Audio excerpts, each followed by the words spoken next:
बहुत समय पहले की बात है, जब त्रिलोक में धर्म और अधर्म की लड़ाई अपने चरम पर थी। देवता, दैत्य और मनुष्यों की इस सृष्टि में एक पक्षी था, कौवा, जिसे लोग आमतौर पर अशुभ मानते हैं। लेकिन उन तमाम धारणाओं को तोड़कर एक ऐसा महाज्ञानी कौवा जन्मा जिसने ब्रह्मा से लेकर महादेव तक को अपने ज्ञान से चमत्कृत कर दिया।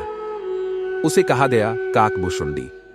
परंतु यह कोई सामान्य कथा नहीं है। यह उस आत्मा की गाथा है जो असंख्य जन्मों की यात्रा करते हुए ज्ञान, भक्ति और मोक्ष की परम स्थिति तक पहुंची, और वह भी राम कथा के माध्यम से। एक बार देवाधिदेव भगवान शिव कैलाश पर माता पार्वती के साथ बैठे हुए थे। शिव की आंखों में शांतता थी, लेकिन हृदय में एक गूढ़ तपिश। पार्वती ने मुस्कुराकर पूछा, नाथ, आप मौन क्यों हैं? शिव मुस्कुराए, आज एक ऐसा जीव मिलने आया था जिसने मेरे मन को भी विस्मित कर दिया। वह कोई ऋषि नहीं, कोई देव नहीं, एक कौवा था। पार्वती चकित रह गई। कौवा? वह कौन था जो आपको भी विस्मित कर गया? तभी वहां भगवान गरुड़ प्रकट हुए। वे अपने स्वामी श्री हरि विष्णु के आदेश पर शिव से ज्ञान प्राप्त करने आए थे। शिवजी ने उन्हें काकभुशुंडी का नाम बताया और कहा, वह कौवा राम कथा का सर्वोच्च ज्ञाता है, उससे तुम सीखो। गरुड़ आश्चर्य में पड़ गए, एक कौवा और राम कथा का ज्ञाता, क्या वह कोई सिद्ध है? शिवजी ने उत्तर दिया, नहीं गरुड़, वह स्वयं भक्ति का मूर्तिमान रूप है। वह आत्मा है जिसने करोड़ों जन्मों में भटककर अंततः राम नाम को पाया।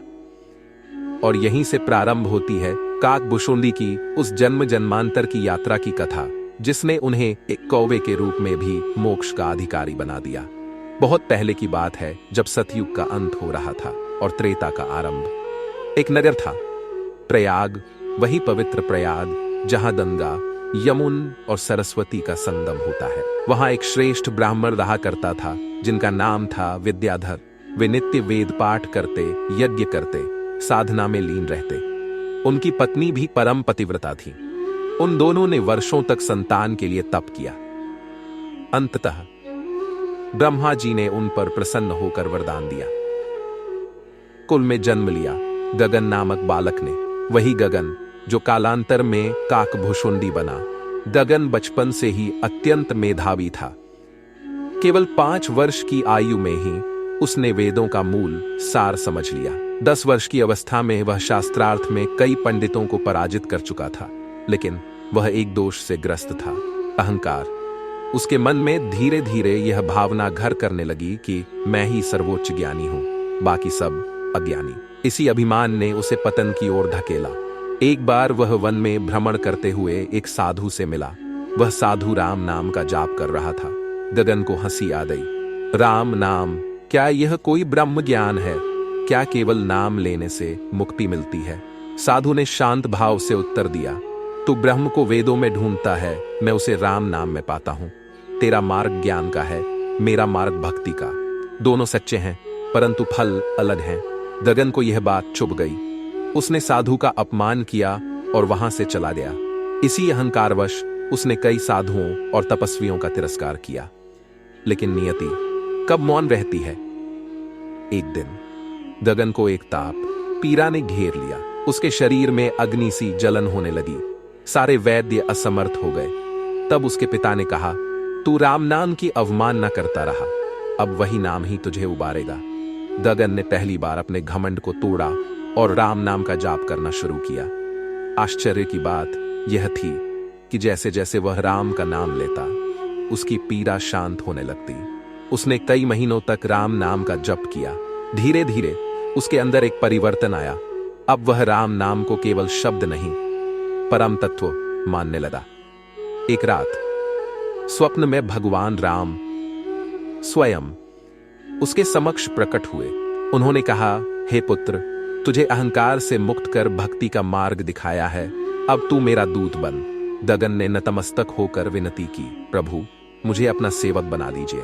राम ने कहा, तू अगले जन्मों में मेरी कथा का प्रचार करेगा, परंतु एक श्राप के कारण तुझे कौवे का शरीर लेना होगा। क्या तू इसके लिए तैयार है? गगन ने तुरंत कहा, प्रभु, चाहे मुझे किसी भी योनि में जन्म लेना पड़े, यदि वह आपकी सेवा में हो तो मुझे स्वीकार है। उसके कौवे का शरीर सामान्य था, परंतु आत्मा परम पवित्र। उसने हिमालय के एक एकांत क्षेत्र में वर्षों तक राम नाम का जाप किया। वहां उसे कई सिद्ध साधुओं का साथ मिला, जिन्होंने उसे ब्रह्म ज्ञान में दीक्षित किया। वह शून्य में बैठकर ध्यान करता और उसकी चेतना श्री राम की लीलाओं में लीन हो जाती। यह जानकर देवताओं ने आश्चर्य किया कि एक कौवा भी इतना ब्रह्मनिष्ठ हो सकता है। कालांतर में भगवान शिव ने उसे अपना शिष्य स्वीकार किया और उससे राम कथा सुनी। शिव बोले, तू ही राम कथा का सबसे श्रेष्ठ वक्ता है। तेरा स्वर राम नाम में ऐसा लीन होता है कि श्रवण मात्र से ही जीव मोक्ष को प्राप्त हो। काकभुशुंडी ने फिर कैलाश पर आकर माता पार्वती को भी राम कथा सुनाई। फिर एक दिन गरुड़ शिव जी के निर्देश पर काकभुशुंडी के दर्शन के लिए हिमालय गए। वहां उन्होंने देखा एक साधारण कौवा जो कमलासन पर बैठा है और उसकी चंचल आंखों में गहरा शांति का सागर समाया हुआ है। गरुड़ ने नमन किया, हे महान आत्मा, मुझे श्री राम की कथा सुनने की अभिलाषा है। काकभुशुंडी ने मुस्कुराकर उत्तर दिया, गरुड़, तू सौभाग्यशाली है। मैं तुझे वह कथा सुनाऊंगा जो न केवल श्री राम की जीवन गाथा है, बल्कि जीवात्मा के परमात्मा तक पहुंचने की राह भी है। काकभुशुंडी ने गरुड़ को ससम्मान आसन ग्रहण कराया और स्वयं भी मुनियों के समान स्थित होकर श्री राम के पावन चरित्रों का वर्णन आरंभ किया। उस समय सारा वातावरण शांत, दिव्य और अलौकिक हो गया। वायु थम गई, पक्षियों का कलरव बंद हो गया और हिमालय के वृक्ष भी मानो उस कथा को श्रवण करने के लिए झुक गए। समय ठहर गया, केवल श्री राम। काकभुशुंडी बोले, हे गरुड़, श्री राम केवल कोई राजा नहीं थे, वे स्वयं साक्षात परब्रह्म परमात्मा थे, जिन्होंने मनुष्य रूप लेकर इस पृथ्वी पर जन्म लिया। उनका प्राकट्य केवल राक्षसों का संहार करने के लिए नहीं, अपितु समस्त प्राणियों को मोक्ष का मार्ग दिखाने के लिए हुआ था। गरुड़ ने हाथ जोड़कर कहा, हे प्रभु, कृपया उस समय की बात बताइए जब श्री राम इस पृथ्वी पर अवतरित हुए। मैं उस पावन प्रसंग को सुनना चाहता हूं। काकभुशुंडी ने गहराई से श्वास ली और कहा, सुनो गरुड़, यह कथा सत्ययुग के अंत और त्रेता युग के प्रारंभ की है। उस समय पृथ्वी दुख से भर चुकी थी। रावण, जो एक महान ब्राह्मण पुत्र होते हुए भी अपने घोर अहंकार और अत्याचार से त्रिलोक को भयभीत कर चुका था। देवता भी रावण के भय से यज्ञ नहीं कर पाते थे। ब्रह्मा जी के वरदान से वह देवों, दानवों, यक्षों और गंधर्वों से अजेय हो चुका था। केवल मनुष्य और वानर उसकी विजय की सीमा से बाहर थे, क्योंकि उसे उन जातियों से कोई भय नहीं था। देवताओं ने भगवान विष्णु की स्तुति की। क्षीर सागर में शेष शैया पर शयन करते हुए श्रीहरि ने अपनी आंखें खोलीं और मंद स्वर में कहा, अब समय आ गया है। मैं अयोध्या में राजा दशरथ के धर पुत्र रूप में अवतरित होऊंगा। उसी समय देवताओं को आदेश दिया गया कि वे वानर रूप में पृथ्वी पर जन्म ले और भगवान के कार्य में सहायक बने। इधर अयोध्या में राजा दशरथ अत्यंत दुखी थे। उनके जीवन में था समृद्धि, राज्य, धर्म और प्रजा का स्नेह, परंतु कोई संतान नहीं थी। वर्षों तक उन्होंने संतानों की कामना में यज्ञ, व्रत और अनुष्ठान किए। अंततः गुरु वशिष्ठ ने उन्हें पुत्र का मिष्टि यज्ञ करने का परामर्श दिया। रथ पर सवार होकर राजा दशरथ ऋष्यशृंग मुनि को यज्ञ की विधि हेतु आमंत्रित करने गए और जब यज्ञ हुआ तो अग्निदेव प्रकट हुए। उन्होंने एक दिव्य पात्र सौंपा। राजन, इस दिव्य खीर को अपनी पत्नियों को दो, इससे तुम्हें उत्तम पुत्र प्राप्त होंगे। राजा दशरथ ने वह खीर कौशल्या, सुमित्रा और कैकेयी को समर्पित की। यथाक्रम खीर। समय बीता और 9 महीने पश्चात उस दिन का आगमन हुआ जब सारा ब्रह्मांड पुलकित हो उठा। चैत्र शुक्ल नवमी का दिन था।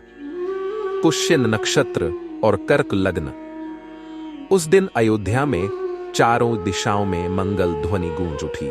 आकाश से फूल बरसे, गंधर्वों ने गायन किया और अप्सराओं ने नृत्य किया। सूर्य मंद हुआ, चंद्रमा प्रसन्न और वायु शीतल। राजा दशरथ के महल में कौशल्या देवी ने एक अद्भुत तेजस्वी बालक को जन्म दिया। उसका मुख चंद्रमा जैसा, नेत्र कमल समान और अंग कांतिमय थे। ब्राह्मणों ने वेद मंत्रों से उसका नामकरण किया। राम, राम जो इस कथा का केंद्र हैं, राम जो केवल एक नाम नहीं, ब्रह्म का साक्षात स्वरूप है। उसी दिन कैकेयी से भरत और सुमित्रा से लक्ष्मण व शत्रुघ्न का जन्म हुआ। पूरे अयोध्या में आनंद की लहर दौड़ गई।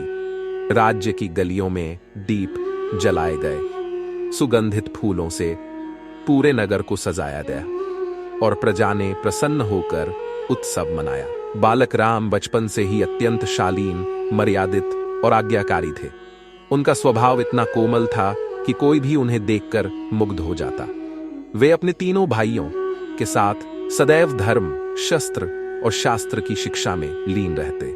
राम और लक्ष्मण के बीच एक आत्मिक संबंध था। लक्ष्मण सदा राम की सेवा में रहते। उनका प्रेम ऐसा था जैसे छाया अपने मूल के साथ जुड़ी हो। वहीं भरत और शत्रुघ्न भी एक दूसरे के प्रति समर्पित रहते। एक दिन महर्षि विश्वामित्र अयोध्या पधारे। उन्होंने राजा दशरथ से निवेदन किया, मुझे यज्ञ संपन्न करना है, किंतु राक्षस मारीच और सुबाहु उसमें विघ्न डालते हैं। मुझे राम की आवश्यकता है। राजा दशरथ यह सुनकर विचलित हो गए।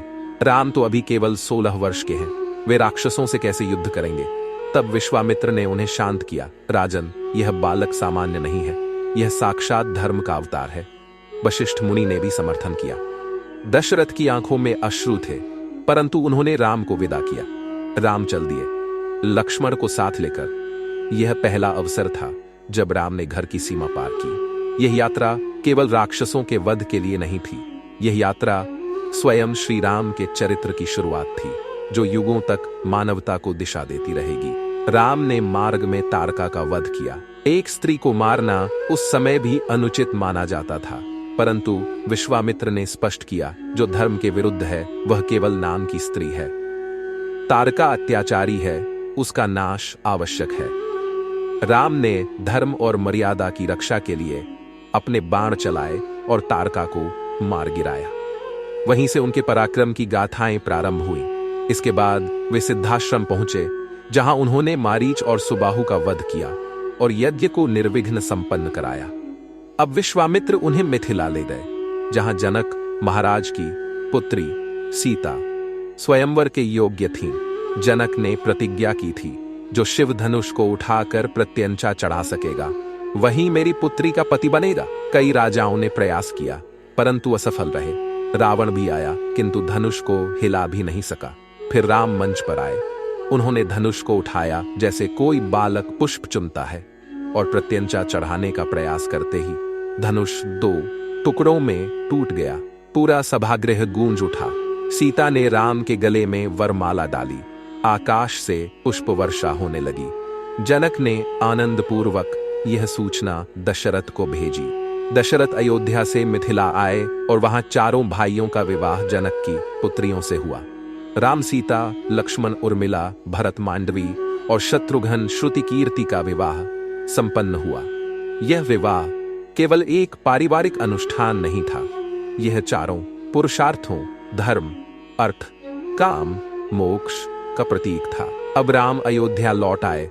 गरुड़ ध्यान से सुनते हुए भाव विभोर हो गए। उन्होंने पूछा, हे प्रभु, क्या राम जानते थे कि वे भगवान हैं? काक भुशुंडी बोले, राम स्वयं पूर्ण ब्रह्म है, किंतु वे सदैव मर्यादा पुरुषोत्तम के रूप में ही रहे। उन्होंने कभी अपने ईश्वरत्व का प्रदर्शन नहीं किया, क्योंकि उनका उद्देश्य लोगों को मनुष्य रूप में आदर्श जीवन देना था। ना, काक भुशुंडी ने गरुड़ की ओर देखा। उनकी आंखों में करुणा और माधुर्य की छाया थी। स्वर में गहन व्यथा और आदर का समन्वय था। उन्होंने कहना प्रारंभ किया, हे गरुड़, जब राम अयोध्या लौटे तो नगर में हर्ष की लहर दौड़ गई। राजा दशरथ अब वृद्ध हो चुके थे। उन्होंने मन ही मन यह निश्चय कर लिया था कि वे अपने सबसे ज्येष्ठ और प्रिय पुत्र श्री राम को अयोध्या का उत्तराधिकारी बनाएंगे। एक शुभ मुहूर्त चुना गया। समस्त नगर सजाया गया। घोषणा की गई कि अगले दिन श्री राम का राज तिलक होगा। चारों दिशाओं में आनंद की ध्वनि गूंज उठी। गंधर्वों ने गान किया, पुष्पों की वर्षा हुई, दीप जल उठे और नगरवासियों ने घर घर दीपमालाएं सजाईं। राम स्वयं अत्यंत शांत और विनम्र थे। उन्हें सत्ता का लोभ नहीं था, वे केवल धर्म के मार्ग पर चलने वाले साधक थे। परंतु नियति कुछ और ही रच रही थी। इसी समय महारानी कैकेयी को उनकी दासी मंथरा ने एक विषैला बीज दिखाया। मंथरा ने धीरे धीरे कैकेयी के मन में संशय और ईर्ष्या का जहर घोलना शुरू किया। रानी, सोचिए, यदि राम राजा बन गए तो आपके पुत्र भरत का क्या होगा? वह तो केवल एक द्वितीय पुरुष बनकर रह जाएगा। कैकेयी, जो पूर्व में राम को अत्यंत स्नेह करती थी, मंथरा के प्रभाव में आकर धीरे धीरे बदलने लगी। राजा दशरथ की दया और प्रेम का लाभ उठाकर कैकेयी ने राजमहल के कोप भवन में प्रवेश किया और वहीं लेट गई। जब राजा दशरथ वहां पहुंचे और उन्हें इस अवस्था में देखा तो चिंतित हो उठे। कैकेयी ने कहा, राजन, आज मैं अपने 2 वरदान मांगती हूं जिन्हें आपने मुझे युद्ध काल में दिया था। राजा दशरथ बोले, मांगो रानी, जो चाहो वही दूंगा। कैकेयी ने कहा, पहला वरदान, मेरे पुत्र भरत को अयोध्या का राजा बनाइए, और दूसरा वरदान, राम को आज ही 14 वर्षों के लिए वनवास दीजिए। राजा दशरथ जैसे वज्र से आहत हो गए। उनका मुख पीला पड़ गया। वे धीरज खो बैठे और बोले, ये तुमने क्या मांग लिया? रानी, राम मेरे प्राण हैं, राम ही मेरा जीवन है। उनसे वंश जाने को कहना मानो मुझसे मृत्यु मांगना है। परंतु कैकेयी अपने निर्णय पर अडिग रही। दशरथ, जिनका जीवन श्री राम के नाम से ही संचालित होता था, विवश होकर मौन हो गए। उनकी आंखों से अश्रुधारा बहने लगी। उधर श्री राम को यह सूचना मिली। वे तुरंत माता कैकेयी के पास पहुंचे। राम ने शांत स्वर में कहा, मां, आपने जो कहा मैं उसे सहर्ष स्वीकार करता हूं। मैं आज ही वन के लिए प्रस्थान करूंगा। पिता की आज्ञा का पालन करना मेरा धर्म है। कैकेयी के मुख पर कोई भाव नहीं था, परंतु राम की आंखों में करुणा थी, क्रोध नहीं, केवल सेवा थी। राम ने अपनी माता कौशल्या के चरणों में प्रणाम किया। कौशल्या स्तब्ध थी। उन्होंने कहा, बेटा, यह अन्याय है। तूने कुछ नहीं मांगा और तुझे सब कुछ त्यागना पड़ रहा है। राम ने माता का हाथ थामा और कहा, मां, यदि मैं धर्म से विचलित हो जाऊं तो मेरा जीवन व्यर्थ है, मुझे जाने दीजिए। वहीं लक्ष्मण ने राम के चरण पकड़ लिए। भैया, मैं भी आपके साथ चलूंगा। जहां राम नहीं वहां लक्ष्मण नहीं। सीता भी मौन नहीं रही। उन्होंने दृढ़ स्वर में कहा, स्वामी, यदि आप वन जाएंगे तो मैं भी चलूंगी। केवल आपकी संगति चाहिए। राम ने बहुत समझाया, पर सीता के दृढ़ निश्चय के आगे वे झुक गए। अंततः वह क्षण आया जब श्री राम, लक्ष्मण और सीता वन के लिए प्रस्थान कर रहे थे। अयोध्या के नगरवासियों की आंखों से अश्रु बह रहे थे। आकाश में चंद्रमा लुप्त हो गया। सूर्य की किरणें धुंधली हो गई। राजा दशरथ महल की छाया में पड़े पड़े राम का नाम पुकारते रहे, राम राम राम राम राम। और उसी पुकार में उन्होंने प्राण त्याग दिए। उधर राम, लक्ष्मण और सीता नंगे पांव वल्कल वस्त्रों में धर्म के मार्ग पर चल पड़े। नगर से दूर होते ही वे तमसा नदी के तट पर रुके। वहां राम ने सीता और लक्ष्मण को विश्राम कराया। अंधकार में जब नगरवासी उनके पीछे पीछे पहुंच गए तो राम ने रात्रि में चुपचाप मार्ग बदल लिया, क्योंकि वे नहीं चाहते थे कि उनके कारण नगर की शांति भंग। फिर वे चित्रकूट पहुंचे। चित्रकूट एक पावन स्थान है, शांत, सुरम्य और दिव्यता से भरा हुआ। वहीं उन्होंने एक आश्रम बनाया और वहां निवास करने लगे। भरत, जो कैकेयी की आज्ञा से दूर अपने ननिहाल गए थे, जब लौटे और यह सब सुना तो उनका हृदय फट पड़ा। उन्होंने मां से कहा, आपने मेरे लिए इतना बड़ा अधर्म किया। मुझे ऐसा राज्य नहीं चाहिए जो भाई के त्याग से मिला हो। भरत ने राम की चरण पादुका ली और विशाल सेना लेकर चित्रकूट पहुंचे। राम से मिलते ही भरत ने उनके चरणों में गिरकर कहा, भैया, आप अयोध्या चलिए, मैं राजा नहीं बनना चाहता। राम ने भरत को समझाया, यह सब पिता की आज्ञा है, अब मैं उसे बदल नहीं सकता। तुम्हारा राज्य में बैठना ही हमारी आज्ञा पालना है। भरत ने अंततः श्री राम की चरण पादुका लेकर उसे राज सिंहासन पर स्थापित किया। और स्वयं तपस्वी वेश में नंदी ग्राम में रहने लगे। उन्होंने एक नियम बना लिया, मैं केवल राम के नाम से राज कार्य करूंगा, स्वयं कभी सिंहासन पर नहीं बैठूंगा। काकभुशुंडी की आंखें अब नम हो चुकी थीं। उन्होंने गरुड़ से कहा, हे गरुड़, यह वह प्रसंग है जहां से श्री राम की वनगाथा आरंभ होती है। एक राजा का पुत्र जो वनवासी बन गया केवल धर्म की रक्षा के लिए, एक पत्नी जिसने सारे ऐश्वर्य छोड़ दिए केवल पति के साथ रहने के लिए, और एक भाई जिसने अपना जीवन सेवा में समर्पित कर दिया। गरुड़ मूक हो गए। वे बोले, हे प्रभु, यह कथा केवल कथा नहीं है, यह आत्मा का शुद्धिकरण है। यह कथा सुनकर हृदय भीग जाता है। काकभुशुंडी बोले, अभी तो कथा का आरंभ हुआ है, अगले प्रसंगों में आएगा शूर्पणखा का अपमान, सीता का हरण, राम का युद्ध और रावण का अंत। गरुड़ ने श्रद्धा से सिर झुकाया। मैं उस दिन की प्रतीक्षा करूंगा जब आप अगली कथा सुनाएंगे। चारों दिशाएं पुनः राम नाम से भर गईं। चित्रकूट की गुफाओं से लेकर कैलाश पर्वत तक केवल एक ही स्वर था, राम राम राम। वन में दिन बीतते गए। राम, लक्ष्मण और सीता एक आश्रम से दूसरे आश्रम की ओर बढ़ते गए। ऋषियों से मिलते, दैत्यों का संहार करते और वनवास के धर्म का पालन करते हुए वे पंचवटी पहुंचे, एक अत्यंत सुंदर स्थान जहां गोदावरी नदी अपनी मंद गति से बहती थी। यहीं उन्होंने एक कुटिया बनाई। वन में जीवन अब सहज हो चला था। पंचवटी की नित्य प्रति सुंदरता और शांत वातावरण ने सीता को भी आनंदित कर दिया था, परंतु नियति की चुपचाप चलने वाली चाल को कोई नहीं समझ पाया। एक दिन राक्षसी शूर्पणखा, जो रावण की बहन थी, वन में घूमती घूमती पंचवटी पहुंची। जैसे ही उसने राम को देखा, वह उनकी छवि पर मुग्ध हो गई। वह तुरंत उनके समीप गई और प्रकट रूप से प्रणय निवेदन कर बैठी। राम मुस्कुराए, परंतु गंभीरता से बोले, मैं विवाह कर चुका हूं, मेरी पत्नी सीता है, परंतु मेरा भाई लक्ष्मण अविवाहित है। तुम चाहो तो उससे बात कर सकती हो। शूर्पणखा क्रोधित हो गई। उसने सोचा, यह सीता ही मेरे मार्ग की बाधा है।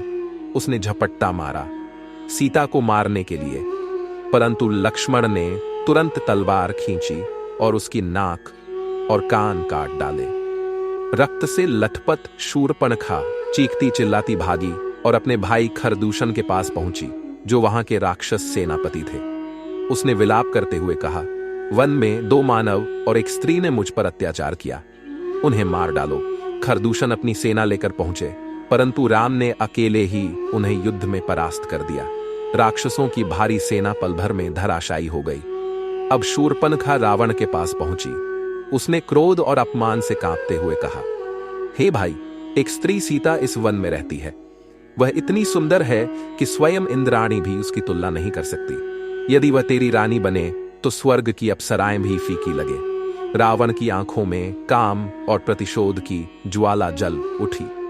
वह राम से प्रतिशोध भी लेना चाहता था और सीता जैसी अनुपम स्त्री को प्राप्त भी करना चाहता था। उसने योजना बनाई। मारीच नामक मायावी राक्षस को उसने बुलाया। मारीच, जो राम से पूर्व में पराजित हो चुका था, अब साधु का जीवन जी रहा था। उसने रावण से विनती की, राम से उलझना मृत्यु को निमंत्रण है, मत कर ऐसा अन्याय। परंतु रावण नहीं माना। उसने आदेश दिया, मुझे सीता चाहिए और तू मेरी सहायता करेगा, वरना मैं तुझे स्वयं मार डालूंगा। मजबूरीवश मारीच रावण के आदेश का पालन करने को तैयार हो गया। पंचवटी लौटते हैं। अगले दिन सीता ने एक सुंदर हिरण देखा जो स्वर्णाभ था। उसकी त्वचा पर रत्नों के जैसे चमकते बिंदु थे। वह बोली, प्रभु, वह हिरण कितना सुंदर है। यदि आप उसे पकड़ लाएं तो मैं इसकी छाया में कुटिया से। राम मुस्कुराए और लक्ष्मण से बोले, भैया, मैं इसे पकड़ लाता हूं, तुम सीता की रक्षा करना। राम उस हिरण के पीछे दौड़े। वह मारीच था जो मृग के रूप में भ्रम फैला रहा था। काफी दूर जाकर राम ने अपने बाण से उसे घायल कर दिया। मरते समय मारीच ने राम की आवाज में पुकारा, लक्ष्मण, सीता। पंचवटी में सीता यह आवाज सुनते ही घबरा गईं। उन्होंने लक्ष्मण से कहा, अपने भाई की सहायता करो, वो संकट में है। लक्ष्मण ने कहा, देवी, यह छल हो सकता है। प्रभु राम को कोई संकट नहीं, मैं उनके आदेशानुसार यही हूं। परंतु सीता ने कठोर शब्द कहे, तुम यही चाहते हो कि राम मरे ताकि मैं तुम्हारी हो जाऊं। यह सुनते ही लक्ष्मण कांप गए। उन्होंने एक रेखा खींची। देवी, यह लक्ष्मण रेखा तारो, तुम दो ना इसे पार मत कीजिए जब तक मैं न लौटूं। उधर रावण अपने रथ पर ब्राह्मण वेश में आया और भिक्षा मांगने लगा। सीता बाहर आई, उसने रेखा पार की और उसी क्षण रावण ने अपना असली रूप दिखाया। वह सीता को बलात् रथ में बैठाकर आकाश में उड़ गया। वन में जटायु नामक एक वृद्ध पक्षी, जो दशरथ का मित्र था, ने रावण को रोका। वह बोला, रावण, यह अधर्म है। एक अबला स्त्री को बलपूर्वक ले जाना तुझे शोभा नहीं देता। रावण ने क्रोधित होकर जटायु के पंख काट दिए। वह घायल होकर गिर पड़ा। उधर राम और लक्ष्मण लौटे तो सीता को न देखकर उनका हृदय टूट गया। वे पागलों की भांति वन वन भटकने लगे। हे सीते, कहां हो तुम? चलते चलते उन्हें जटायु मिला, जो अंतिम सांसें ले रहा था। उसने रावण की दिशा बताई और राम के चरणों में अपने प्राण त्याग दिए। राम ने उसका अंतिम संस्कार किया और फिर चल पड़े सीता की खोज में। चलते चलते वे शबरी के आश्रम पहुंचे। शबरी, जो एक भीलनी थी, वर्षों से श्री राम की प्रतीक्षा कर रही थी। उसने राम को झूठे बेर अर्पित किए। पहले चखकर देखती थी कौन मीठा है, और प्रभु ने उन्हें सहर्ष सुई। उन्हें जानकारी मिली कि ऋष्यमूक पर्वत पर एक वानर रहता है। सुग्रीव वही उनकी सहायता कर सकता है। राम वहां पहुंचे। पहले हनुमान मिले, जिन्होंने राम को देखते ही उन्हें पहचान लिया और चरणों में गिर पड़े। राम ने सुग्रीव से मित्रता की। बाली के भय से निर्वासित सुग्रीव ने राम से सहायता मांगी। यदि आप मेरा राज्य लौटाएं तो मैं आपकी पत्नी की खोज करूंगा। राम ने प्रतिज्ञा की। एक दिन बाली और सुग्रीव का युद्ध हुआ। राम ने बाली का वध किया और सुग्रीव को राजा बनाया। अब वानराज ने अपने समस्त सैनिकों को दिशा दिशा में भेजा सीता की खोज के लिए। काकभूषुंडी बोले, हे गरुड़। इस प्रकार सीता का हरण हुआ और प्रभु राम की अग्नि परीक्षा प्रारंभ हुई।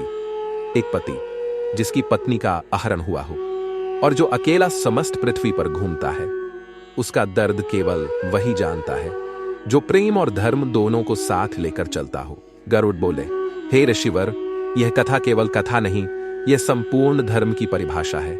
जहां प्रेम है वहां त्याग है, और जहां राम है वहां केवल धर्म है। काकभूषुंडी मुस्कुराए, अभी तो कथा यही है, आगे आएगा लंका का मार्ग, हनुमान का समुद्र पार करना, अशोक वाटिका की खोज और महायुद्ध का श्री गणेश। गरुड़ ने श्रद्धा से सिर झुका दिया और गूंज उठा आकाश, जय श्री राम। यदि आपकी आज्ञा हो दिवाकर जी, तो मैं अगला अध्याय 5 आरंभ करूं, जिसमें होगा हनुमान का समुद्र पार करना, अशोक वाटिका में सीता मिलन और लंका में युद्ध की तैयारी। वनराज सुग्रीव के आदेश पर वानरों की टोलियां चारों दिशाओं में सीता की खोज के लिए निकल पड़ी। दक्षिण दिशा में अंगद, जाम्बवंत और हनुमान के नेतृत्व में एक बलवान दल गया। दिन बीतते गए, खोज जारी रही, पर कहीं भी सीता का कोई पता न चला।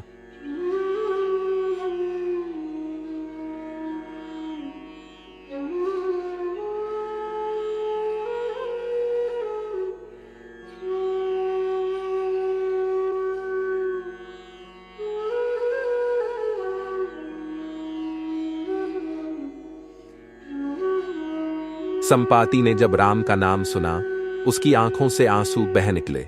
उसने बताया कि उसने लंका में एक सुंदर वाटिका में सीता को अश्रुपूरित नेत्रों के साथ बैठा देखा है। वह रावण के द्वारा बंदिनी है। यह सुनते ही वानरों में उत्साह जाग उठा, परंतु अब प्रश्न उठा, कौन समुद्र पार करेगा? यह मार्ग सरल न था। लंका समुद्र के पार थी। सैकड़ों युग तब जाम्बवंत ने हनुमान से कहा, हे पवन सुत, तू अनंत बलशाली है। तूने तो बाल्यकाल में सूर्य को ही फल समझकर निगल लिया था। अब समय आ गया है अपनी शक्ति को पहचानने का। हनुमान को जैसे स्मृति लौट आई, उन्होंने पवन देव का ध्यान किया और विशाल काय धारण कर लिया। उनकी देह पर्वत जैसी विशाल हो गई। वानर जय घोष करने लगे। हनुमान ने पृथ्वी से पांव उठाया और आकाश में उड़ चले, समुद्र लांघते हुए, पवन वेग से उड़ते हुए। उन्होंने अनेक अद्भुत घटनाएं देखी। सिंहिका नामक राक्षसी ने उन्हें निगलने का प्रयास किया, परंतु उन्होंने उसका अंत कर दिया। समुद्र के मध्य उन्होंने मैनाक पर्वत से विश्राम का आमंत्रण पाया, परंतु विनयपूर्वक उसे नमस्कार करके वे आगे बढ़े। उनका लक्ष्य स्पष्ट था, सीता माता। अंततः वे लंका पहुंचे। रात का समय था। वे लघु रूप धरकर लंका में प्रविष्ट हुए। लंका का वैभव देखते ही वे चकित रह गए। स्वर्ण से बनी हुई महलें, रत्न जटित द्वार, राक्षसों के भयावह प्रहरी। वे छिपते छिपाते अशोक वाटिका पहुंचे। वहां उन्होंने सीता को देखा, पीली पड़ी देह, अश्रुओं से भीगे नेत्र और राम नाम की रटन। हनुमान की आंखों में भी आंसू आ गए। उन्होंने एक वृक्ष की डाली पर बैठकर राम की अंगूठी सीता के पास गिरा दी। सीता ने देखा, ये वही मुद्रिका थी जिसे राम ने पहन रखा था। हनुमान नीचे आए और विनय से बोले, माता, मैं पवन पुत्र हनुमान हूं, प्रभु राम का दूत बनकर आया हूं। सीता की आंखों में आशा की किरण जागी। हनुमान ने राम का संदेश दिया, प्रभु आपकी खोज में वन वन भटकते रहे। उन्होंने संकल्प किया है कि शीघ्र आपको इस बंधन से मुक्त करेंगे। सीता बोली, हे हनुमान, अब अधिक प्रतीक्षा नहीं सहन होती। रावण प्रतिदिन मुझे धमकी देता है कि यदि 1 माह में मैंने उसे स्वीकार न किया तो वह मुझे मार डालेगा। हनुमान ने वचन दिया।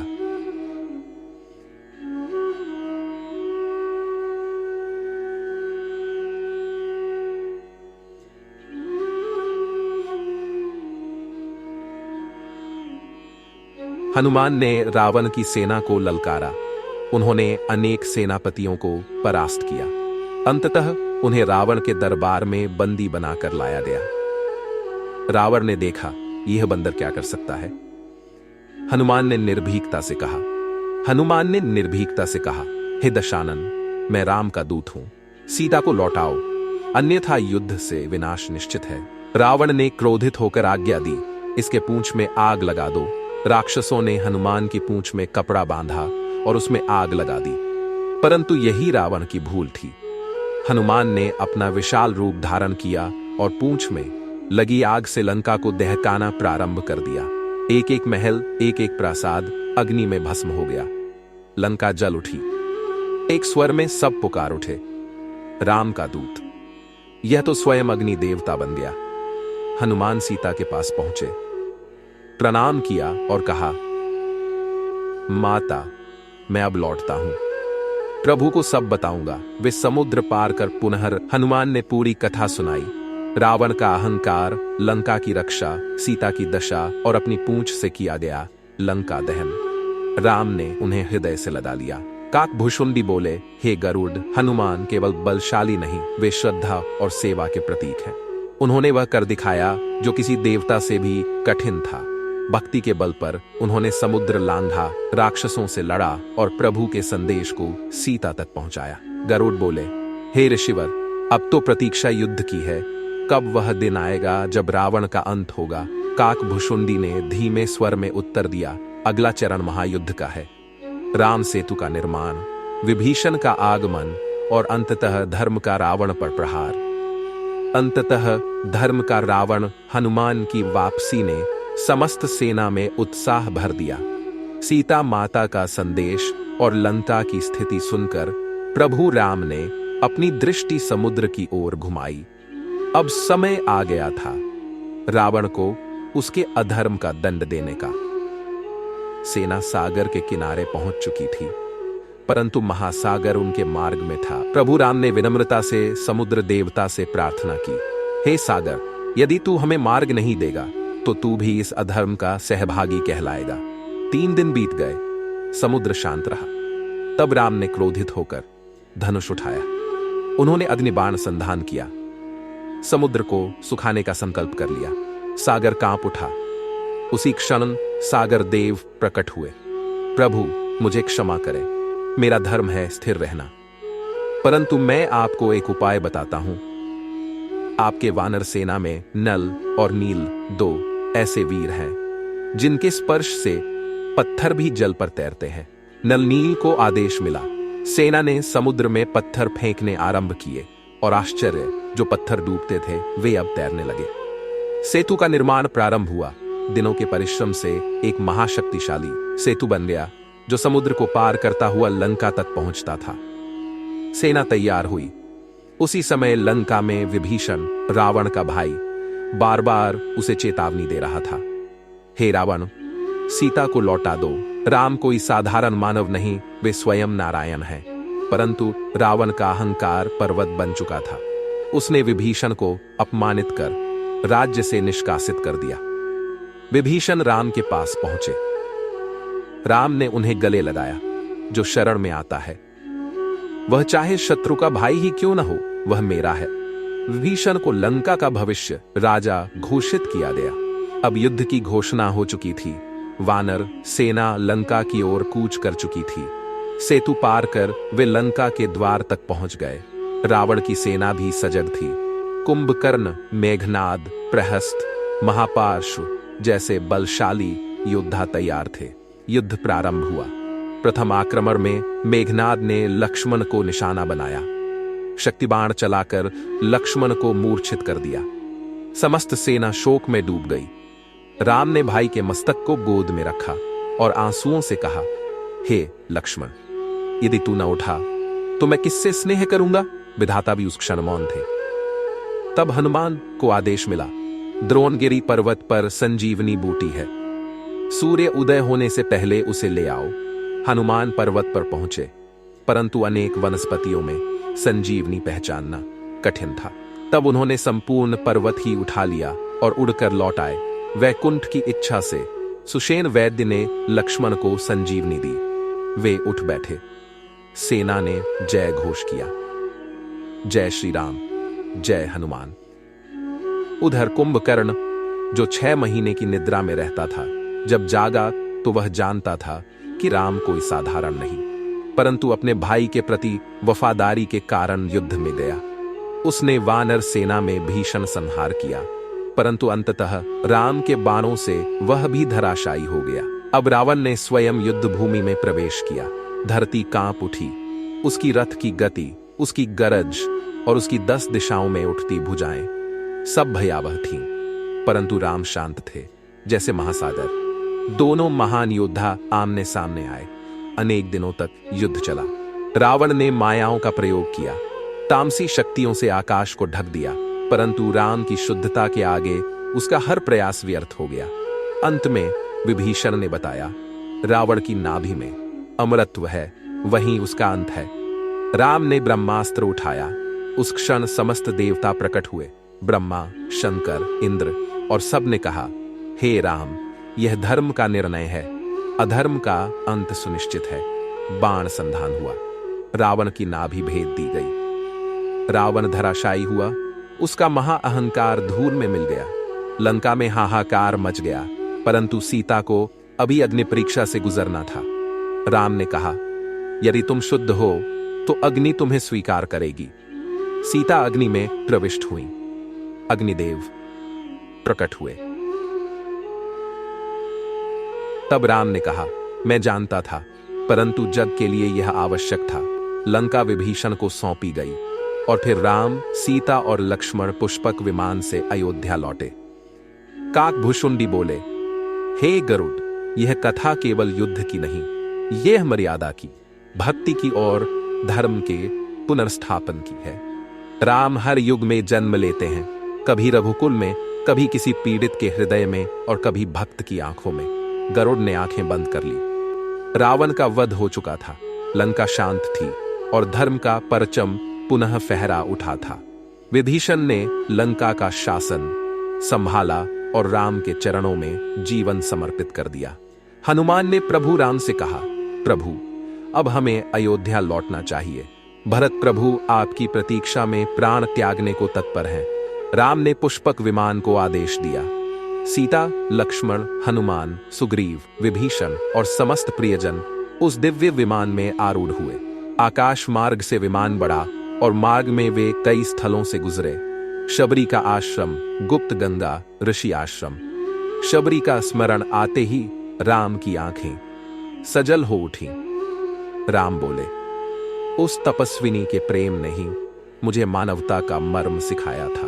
हनुमान बोले, प्रभु, आपने जिनकी सेवा की वे आज आपको देवता कह रहे हैं, परंतु आपने जिन्हें प्रेम किया वे आज भी आपको राम कहकर पुकारते हैं। विमान अयोध्या की सीमा पर पहुंचा। भरत, जो 14 वर्षों से प्रभु की प्रतीक्षा कर रहे थे, तपस्वी वेश में थे। उन्होंने राम की खड़ाओं को सिंहासन पर रखा था और स्वयं केवल उनके प्रतिनिधि बनकर राज्य चलाया था। उनका मन पल पल जल रहा था। क्या राम लौटेंगे? इसी व्याकुलता में उन्होंने व्रत रखा था। यदि 14वें वर्ष की समाप्ति तक राम नहीं आए तो वे प्राण त्याग देंगे। हनुमान ने पहले ही पहुंचकर भरत को सूचना दी। हे भरत, प्रभु लौट रहे हैं। पुष्पक विमान लेकर वे आकाश में हैं। भरत के नेत्र अश्रुओं से भर उठे। वे नग्न पांव दौड़ते हुए वहां पहुंचे जहां विमान उतर रहा था।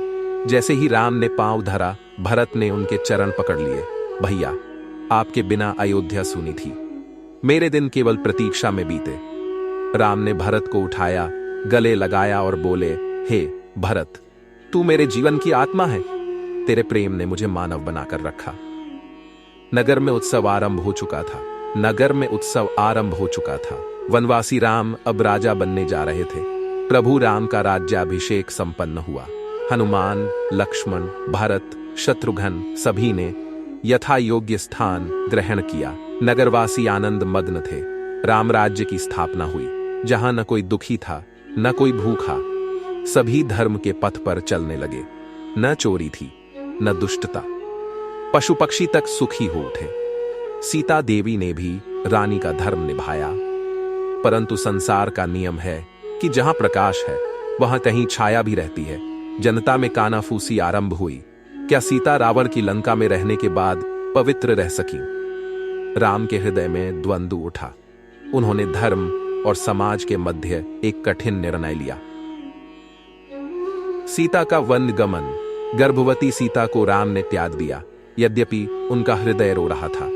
सीता वाल्मीकि ऋषि के आश्रम में पहुंची। वहां उन्होंने लव और कुश को जन्म दिया। राम अयोध्या में राज्य कर रहे थे, परंतु हृदय से वे एक शोक में डूबे थे।